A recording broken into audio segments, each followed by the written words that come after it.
Hello students, आप सभी का अपना प्यारा सा YouTube channel toppers classes bye SSS में फिर से एक बार पुनः स्वागत है। अभी हम लोग क्लियर कॉन्सेप्ट ऑफ फिजिक्स में फिजिक्स के most important MCQ question answer को पढ़ेंगे, जो आपके क्लास 12 फाइनल एग्जाम 2022 के लिए वरदान साबित होगी।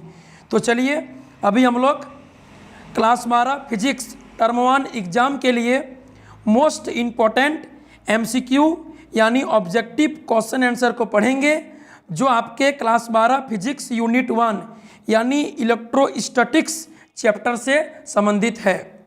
देखिए क्वेश्चन नंबर 1 से। क्वेश्चन नंबर 1 कहता है इलेक्ट्रॉन का आवेश होता है। इलेक्ट्रॉन का आवेश कितना होता है? उत्तर ऑप्शन बी -1.6 इंटू 10⁻⁻19 कूलम। याद रखिएगा, इलेक्ट्रॉन का आवेश नेगेटिव में होता है 1.6 इंटू 10⁻⁻19 कूलम। क्वेश्चन नंबर 1 का सही उत्तर ऑप्शन बी होगा। आगे देखिए क्वेश्चन नंबर 2। आवेश का एसआई मात्रक है।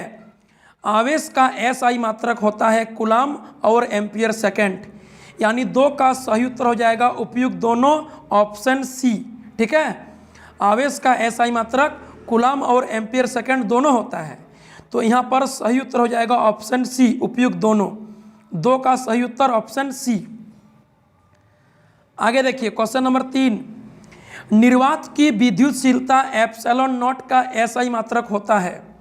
ऑप्शन सी कूलम स्क्वायर प्रति न्यूटन मीटर स्क्वायर। ठीक है, निर्वात की विद्युतशीलता एप्सिलॉन नॉट का एसआई मात्रक होता है कूलम स्क्वायर प्रति newton metre square. Question number 3 का सही उत्तर हो जाएगा ऑप्शन सी। आगे देखिए क्वेश्चन नंबर 4।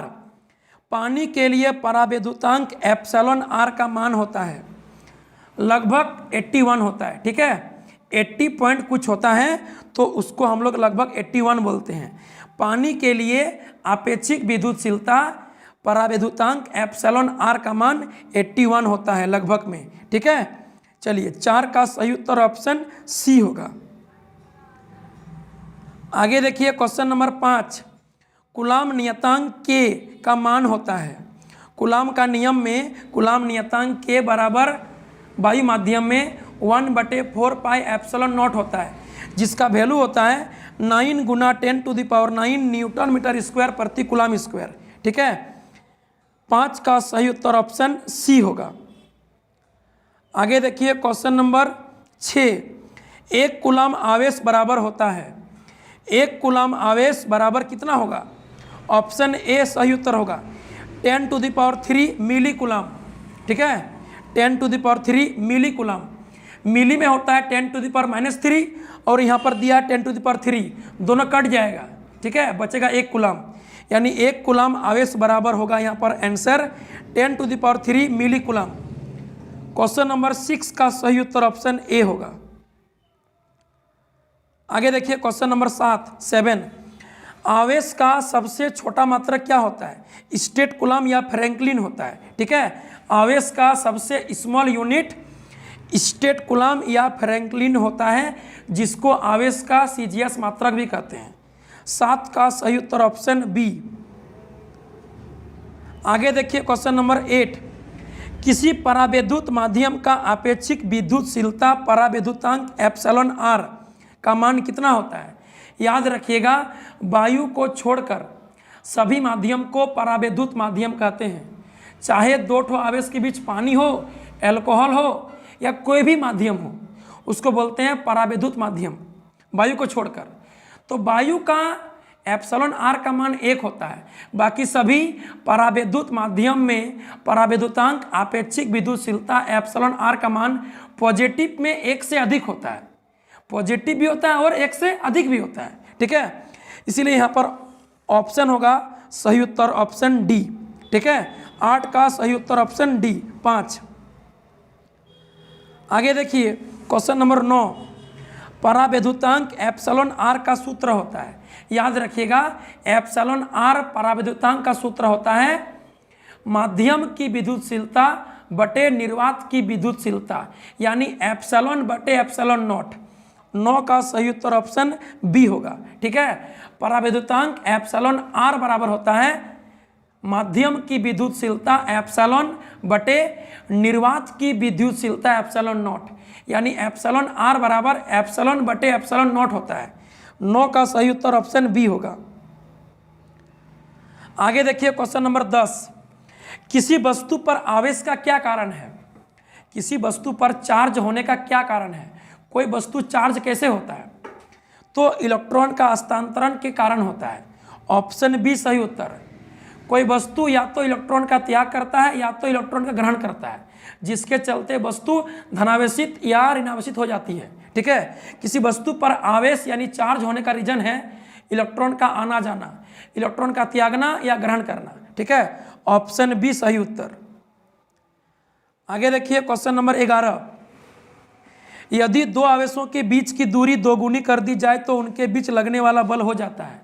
याद रखिएगा, दो ठो आवेश के बीच की दूरी को दोगुना कर देंगे तो उनके बीच लगने वाला बल 1/4 1/4 गुना हो जाएगा, क्योंकि कूलाम का नियम में दो आवेशों के बीच लगने वाला बल का जो मान होता है वह दोनों आवेशों के बीच की दूरी के वर्ग का व्युत्क्रमानुपाती होता है, उल्टा होता है। ठीक है, दूरी के वर्ग का व्युत्क्रमानुपाती होता है।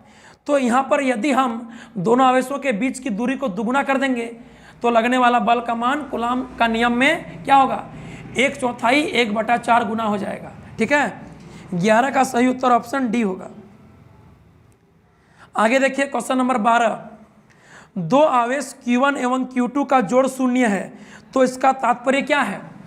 दो ठो आवेश है Q1 और Q2, दोनों का जोड़ शून्य है तो इसका मतलब क्या होगा कि एक ठो आवेश +5 कूलाम का है और एक ठो आवेश -5 कूलाम का है, यानी दोनों आवेश समान परिमाण का है किंतु विपरीत प्रकृति का है। जब दो ठो आवेश समान परिमाण किंतु विपरीत प्रकृति का होगा तो दोनों आवेशों का जोड़ शून्य हो जाएगा।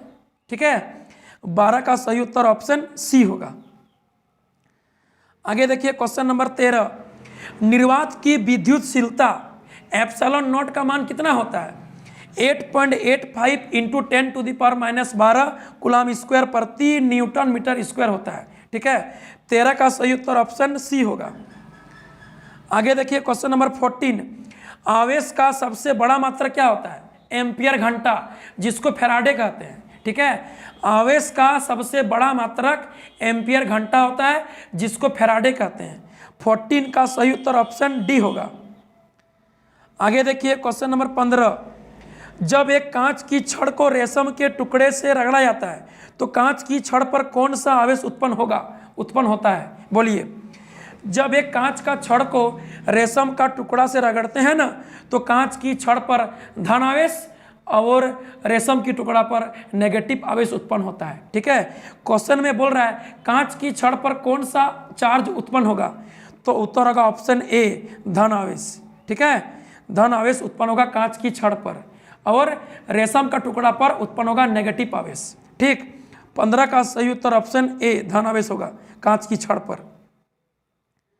आगे देखिए क्वेश्चन नंबर 16, संबंध Q बराबर NE में निम्नलिखित में n का मान संभव नहीं है। बोलता है आवेश का क्वांटमीकरण थ्योरी में Q बराबर NE होता है, तो इनमें से कौन n का मान संभव नहीं हो सकता है? देखिए, हम लोग जानते हैं कि आवेश का क्वांटमीकरण थ्योरी में Q बराबर NE होता है, जो कहता है किसी वस्तु पर आवेश की मात्रा हमेशा मूल आवेश के पूर्ण गुणज के बराबर होता है। यानी किसी वस्तु पर आवेश का जो परिमाण होगा या इलेक्ट्रॉन की संख्या जो होगा वह हमेशा पूर्णांक में होगा, वो ना तो भिन्न में होगा ना तो दशमलव में होगा। तो यहाँ पर जो ऑप्शन सी है 5.3 ये n का मान संभव नहीं है। इलेक्ट्रॉन की संख्या किसी वस्तु पर आवेश का मान कभी भी दशमलव में या भिन्न के रूप में संभव नहीं है। हमेशा इलेक्ट्रॉन की संख्या आवेश की मात्रा पूर्णांक में होगा। ठीक है, तो ऑप्शन सी 5.3 संभव नहीं है। इलेक्ट्रॉन की संख्या n का मान हमेशा पूर्णांक में होगा, 1 2 3 4 5 10 100 50 इस तरह होगा। ठीक है, चलिए 16 का सही उत्तर ऑप्शन सी। आगे बढ़िए क्वेश्चन नंबर 17 में, हवा या मुक्त आकाश में एप्सिलॉन आर परावैद्युतांक का मान कितना होता है? 1 होता है। वायु या मुक्त आकाश में परावैद्युतांक एप्सिलॉन आर का मान 1 होता है। बाकी कोई भी परावैद्युत माध्यम हो, एप्सिलॉन आर का मान 1 से अधिक पॉजिटिव होता है। ठीक है, चलिए 17 का सही उत्तर ऑप्शन सी होगा। आगे देखिए क्वेश्चन नंबर 18, एक स्टेट कूलाम में कितना कूलाम? क्वेश्चन बोल रहा है 18 में एक स्टेट कूलाम में कितना कूलाम होता है? तो हम लोग जानते हैं एक कूलाम में होता है 3 गुना 10⁹ स्टेट कूलाम। यहाँ उल्टा पूछ दिया है, एक स्टेट कूलाम में कितना कूलाम? तो क्या होगा 1/3 × 10⁻⁹ कूलाम। ठीक है, एक स्टेट कूलाम में हो जाएगा 1/3 गुना 10⁻⁹ कूलाम। ठीक, एक कूलाम में होता है 3 गुना 10⁹ स्टेट कूलाम, तो उसका उल्टा हो जाएगा। 18 का सही उत्तर ऑप्शन डी होगा। आगे देखिए क्वेश्चन नंबर 19 एप्सिलॉन नॉट का बीमीय सूत्र क्या होता है? एप्सिलॉन नॉट का बीमा सूत्र क्या होता है? सही उत्तर हो जाएगा ऑप्शन बी, m के पावर -1, l के पावर -3, t के पावर में 4, a के पावर में 2। 19 का सही उत्तर ऑप्शन बी होगा। आगे देखिए क्वेश्चन नंबर 20, दो आवेशों के बीच परावैद्युत की उपस्थिति के कारण उनके बीच विद्युत बल का मान क्या होता है? बढ़ जाता है, घट जाता है, वही रहता है कि कुछ भी हो सकता है?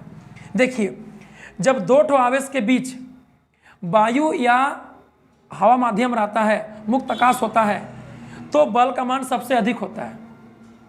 जैसे ही दोनों आवेश के बीच हम कोई परावैद्युत माध्यम डाल देते हैं या दोनों आवेशों के बीच में परावैद्युत पदार्थ की उपस्थिति हो जाती है, तो बल का मान घट जाता है, क्योंकि वायु या मुक्त आकाश में हवा माध्यम में कोई प्रतिरोध दोनों आवेशों के बीच नहीं होता है, कोई रुकावट नहीं होता है, इसलिए दोनों आवेशों के बीच बल सबसे अधिक लगता है।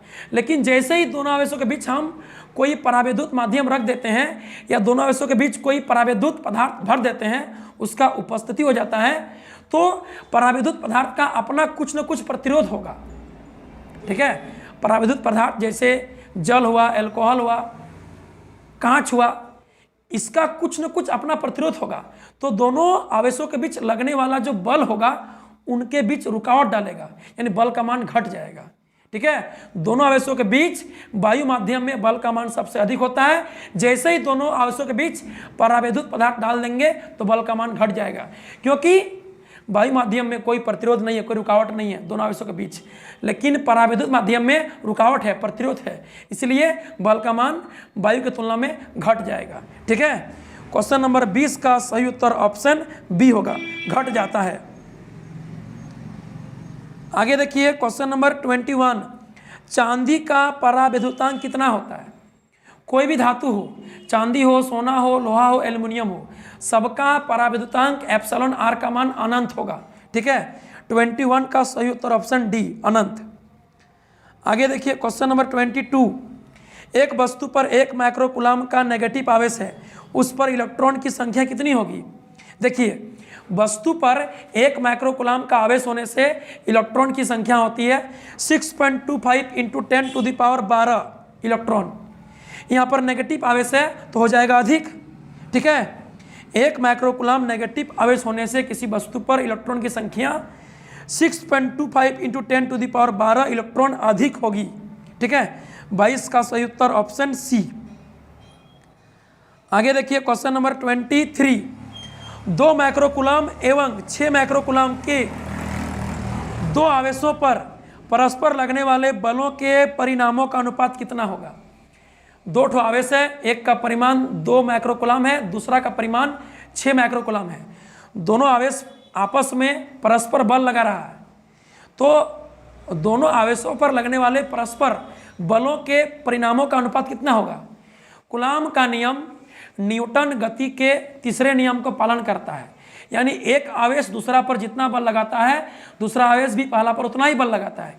इसीलिए 2 माइक्रोकूलाम और 6 माइक्रोकूलाम जब आपस में एक दूसरे पर बल लगाएगा तो बल का परिमाण समान होगा, यानी 2 लगाया 6 पर 5 न्यूटन, तो 6 लगाया 2 पर 5 न्यूटन।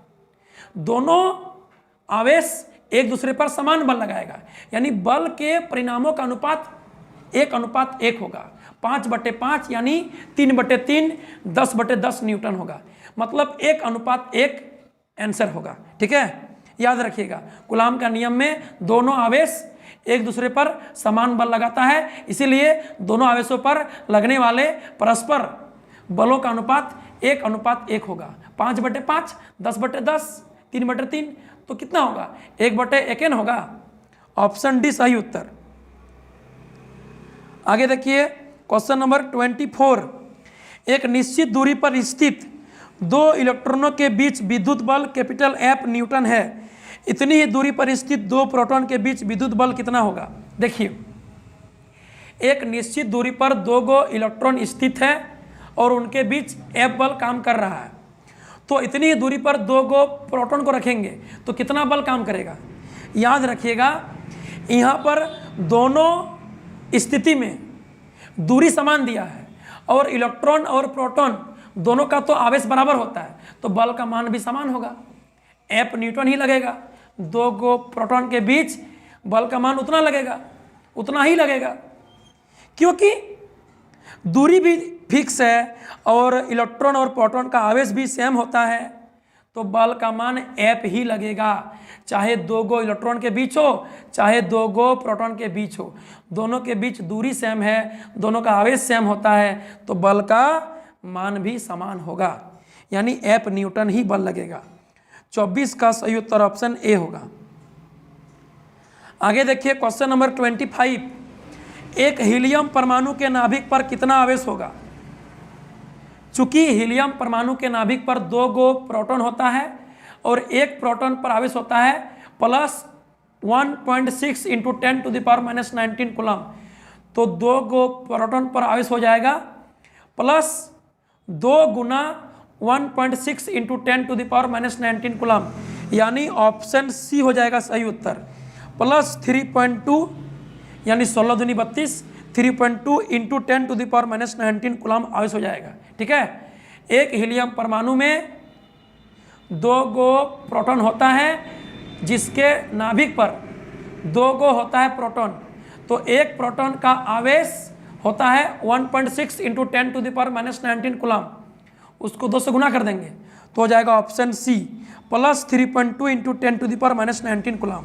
ठीक है, चलिए तो हम लोग अभी physics class 12 unit 1 electrostatics chapter से मोस्ट इंपॉर्टेंट 25 MCQ क्वेश्चन को देखें जो आपके मार्च अप्रैल में होने वाले 2022 एग्जाम के लिए वरदान साबित होगी।